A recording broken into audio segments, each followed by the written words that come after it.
Je vous remercie. Moi, je voudrais quand même effectivement redire 2 mots sur cet amendement qui ne tourne pas.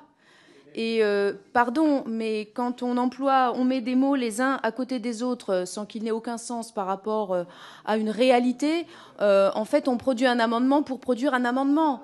Et c'est la réalité de cet amendement-là. Et quand on n'est pas capable d'en produire plus de 75, ça fait pas beaucoup par député et ça fait pas d'amendement de qualité. À tel point qu'on se demande effectivement s'il y a une réelle volonté de s'opposer à cette réforme.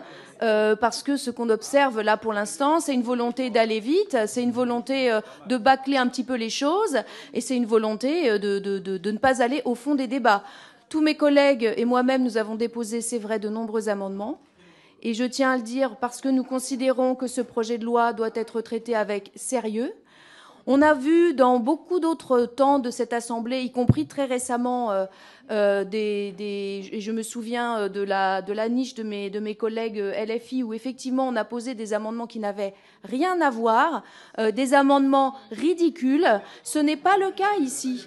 Ce n'est pas le cas. Nous sommes là sur un débat de fond.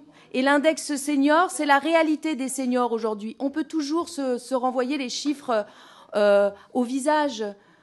Mais la réalité que nous voyons, c'est quand même celle qui a besoin d'une politique, d'une grande politique pour faire en sorte que les personnes expérimentées aient encore accès à l'emploi. Monsieur Ferracci, vous pouvez toujours nous ressortir les chiffres et nous ne les lisons visiblement pas de la même façon.